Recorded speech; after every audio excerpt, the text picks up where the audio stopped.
Do you know which individual components actually wear inside a shock or strut? If you aren't sure or can't answer this question easily, then you're probably having difficulty diagnosing shocks and struts and will definitely be challenged when it comes to talking to your customers about wear and ride control performance. Hi, I'm Mac, and I'd like to show you a few things about shock design that will help you fill in the blanks about what you may already know and make it easier to talk to your customers about shock wear. When I ask a group of technicians what they think wears out first regarding shocks and struts, the most common answers are the obvious ones.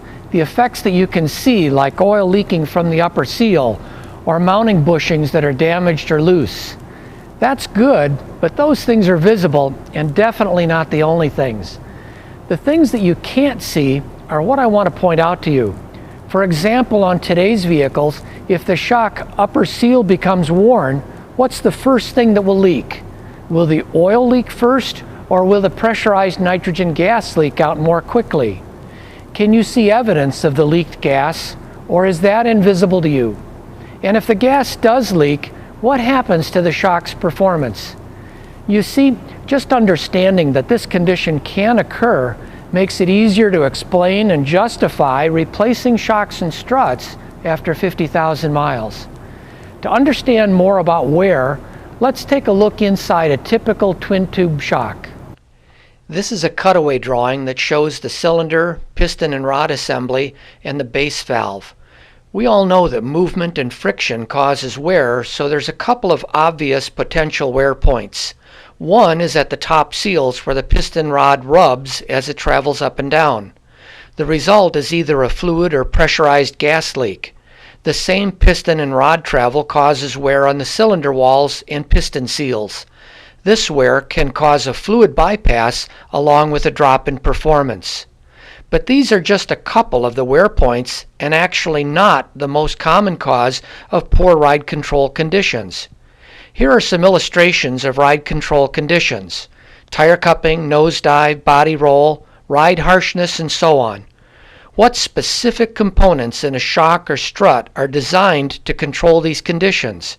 If you know the answer to that, then it's easy to understand what wears and why or when you would want to recommend replacement units. Inside of the piston and base valve assemblies, there are a variety of fluid passages and individual valves. The reason for the variety is to provide different damping forces for each driving condition. Big bumps, little bumps, no bumps, high speed, low speed, and so on. Let's look at a simple illustration of a multi-stage valve. In this example, there are 3 different stages. The third stage might be for large vehicle movements or big bumps. The second stage would be for medium ones, and the first stage for light bumps. Each valve is actually a calibrated metal disc that covers a fluid passage. When enough forced fluid, created by piston rod movement, pushes against the disc, it flexes and lets fluid through.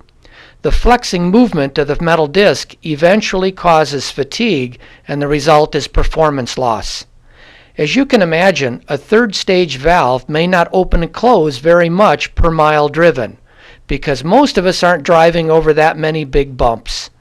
The second stage might open more frequently, and the first stage valve is probably moving all the time as we drive. How much movement are we talking about? Well, a piston and rod assembly can have as many as 1,500 to 1,900 movements per mile driven. During 50,000 miles, that can be over 75 million times. And that means the first stage valve disc is flexing over 37 million times in that same 50,000 miles. As with any piece of flexing metal, it will experience fatigue and eventually failure. So let's think about all this. First of all, when your technicians perform a bounce and jounce test, which means pushing up and down on a corner of a vehicle to see how much it bounces, which stage valve wear are you actually checking? And now that you understand how the stages work, do you still believe this is an accurate or fair test? Well, it probably won't give you a complete assessment of wear, will it?